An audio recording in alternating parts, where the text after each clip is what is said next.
that camera's catching my face and I don't have somebody on the other side watching it. But anyway, I say good day to you. Hope you're having a wonderful day. And I want to talk to you a little bit about garden planting. I've heard several folks, I've watched several videos recently. People was talking about planting their fall crops, and that is one thing that I think people today fail to realize that try to plant a garden. Uh, they get discouraged and give up and quit because they're not planned properly. And you've got to know what'll grow in your location at what time of year. Now, I mean, here it is. This is the 1st of August, and I'll use this for a good example. 1st of August in my family, and we live about 15 miles probably from this location. Takes about 20 minutes to get there from here. So, and I've heard this, let me throw this in there too, I don't want to get ahead of myself. I've heard the term recently too called microclimates, and I believe in that. I believe that's a real thing, and a lot of that's due to the fact that we're going into a grand solar minimum that some folks are talking about. I know very little about that, but I believe there is something going on with our weather, and I do not deny that fact. I'm not one of these tree huggers, these Green New Deal, whatever you want to call it. I'm not into all that stuff, so don't put me in that category. But in talking about microclimates, I know what will work right here in this location. It won't work in the land that I grew up on. Some of the basic, like laying off a row, putting seed in the ground, whatever, that, that's pretty much the same. But the times of year that you plant something is different here than it was down there. And it's due to the climate, it's due to the location, the lay of the land, the way the land lays. Now I know how this land lays. East is that way, west is this way, that way is south, and behind me is pretty much north. So you base all those things in the factor when you lay out a garden. Now here's another thing. Strategically plan where you're going to place each plant. And see, originally, before, we had the wet weather this past spring, if you remember, this field right here, I originally planted it. I put beans up on this end, and down here I had corn. I put the corn kind of in the middle, and this row right here that you see, if I don't know if it's showing up or not, but this row has the watermelons and stuff in it.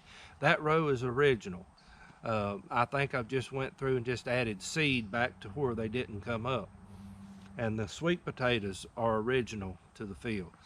But that part up there where the peas are, that was what got washed away twice. And so I guess the good Lord wanted peas put there. But I put my corn to where it will put a shade or a shadow, cast a shadow toward the evening, afternoon and evening on those plants that's on the other side of it. That way it keeps it from burning it up. And you think about things like that, and I like my fields to be laid from north to south. The rows will stretch long ways from north to south.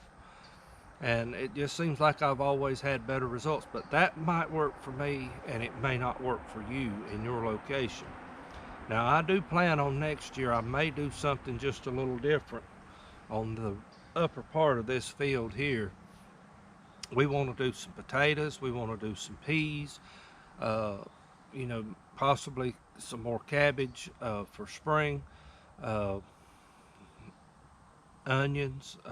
There's other things, I can think of. Beets. My wife loves beets, and we want to do those. I don't know that I'll do them up there. I don't know yet how I'm going to do that, but you got to plan this stuff, and you got to know when it's going to grow, when the best time is for it to grow. And I see a lot of people do a lot of things. I've even witnessed it on YouTube. And when I see them doing it, I know what the end results will be. And some of these videos that I've watched, they may be 3 years old, and I'll look at the latter end of it and see the results, and I say, yeah, I knew that was going to happen. But, I do admire people that'll make a mistake and say, hey, I messed up here, and I learned I don't do this, will not work here. And I've done the same thing. I mean, I felt like such a failure this past spring, not being able to get nothing to come up. And I thank God that He put something in me that I didn't quit. And now He's given me a beautiful field of corn up there that I am just thrilled to death with. And I just hope and pray He'll give all the raccoons and squirrels lockjaw here in the next 2 weeks. But you've got to be able to plan something. And what I was going to say to begin with, a good example of this, we always planted our mustard, or our mustard green salad, we call it here, and turnips. We sowed those, and this was just a tradition. I don't know the meaning behind it. We sowed those the first Thursday in August. Now, that's going to be next week. Well, I can't do that here. I want them up there where the corn's at. But, it's going to be probably 2 or 3 more weeks before I'll even be close to that happening. But, and I've got a video planned for that too. That's a surprise. But, that's something that, definitely that needs to be sowed pretty shortly. And when I sow creasy greens and I set out any plants like my cabbage or broccoli or cauliflower, collards, anything like that, I like to wait till after Labor Day before I do that. When your nights start cooling off a little bit, that works the best for me. But I want to say something in regard to what I just said. What works for me may not work for you, and what works for you may not necessarily work for me. But I love getting ideas. I love to see the different things that each one of these people do on YouTube and in their areas that they do. Another gentleman, I just subscribed to him, is Old Alabama Gardener. Now, you watch him, he gives you a lot of good advice on canning, but also on starting seeds and setting out plants. He has an insect control. He has a lot of good information on that. So if you get the opportunity, check him out. He's in his 80s. I forget exactly how old he is, but he reminds me so much of my grandfather watching him work. But he's a good channel to watch. And Cedar Creek has some good stuff. Deep South Homestead has some good stuff. Trying to think of some others. JT West has a lot of good stuff in regarding to, if you're a farmall person, on setting up. He's got some videos I think he mentioned planned, and I want to watch those because I need to learn this stuff on setting up a 140 farmall to plow. And that's another thing. You need to learn how to set your tractor up, your equipment up, to where it will function efficiently and do what you want it to do. There's nothing any more aggravating than to have a good piece of equipment out here and not know how to use it. Now, I have seen that. I've been guilty of that. And I've seen that so many times. I've seen people just get frustrated with something, not know how to use it, and give up on it, and end up trashing it or giving it away. And the thing is to take your time with it and learn it and learn how to use it and it'll be a good benefit to you. It's just like having a horse. Now, if you want, or a mule, if you want to see me really get frustrated, give me something like that, because that's something I know nothing about. But and thank God we don't at this current stage we don't have to do that yet. Who knows what the future holds? But anyway, uh, planning your garden is very important, and knowing what'll grow, when it'll grow, and when you'll get the best results out of it. Uh, it's just like green beans. Now you can plant green beans. I wouldn't want to go no further than right now for this area. Uh, it would probably push you to get a mess of green beans picked by frost. Our first frost date, and see, that's another thing that you need to know too, is when is your general frost date? Now, I don't have to type it up on Google. I know what mine is.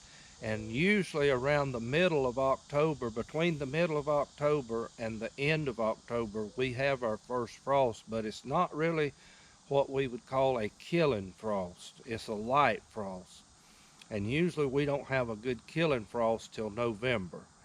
And usually around the 1st of November is when our weather will change and you will start needing to wear a jacket or, a coat outdoors, you know, for the most part of the day. You may have days to where you can take your jacket off and just need long sleeves. But that's for me now. I would sweat if I was at the North Pole, folks. So, that's my body. But you know, uh, you need to know how your climate works out. But I've just planted a short row of green beans. I don't know if they've came up yet. I planted them last week, and I want to see if maybe we possibly could get some. They were called Providers, I believe is the name of them. They're an heirloom variety. But I've got the jades up there that the groundhog eat on. They're putting back out and blooming, but I've not got no beans off of them yet. I hope maybe if we could just get a mess, that's all I'm wanting. We've put up several beans over the years, and that's another good thing. When the good Lord blesses you with a bumper, put it up, because next year you may not have them. And that's the way it's going to be with green beans for us this year, but we've got green beans canned. So thankfully we've got that. But and I hope and pray we get peas put up, because I may not be able to have them next year. But anyway, proper planning with your garden is essential. And don't be afraid to ask questions. And I there's different. This might be controversial to some people. I don't know. I don't know all the history there is behind it, but my family did it, and I've kind of stuck to it. Is the knowing the signs in the almanac calendar, the almanac sign. Uh, you want to plant your stuff in what my aunt used to refer to it as watery signs or wet signs, and I don't know them all by heart, but I do know the breast or the Cancer.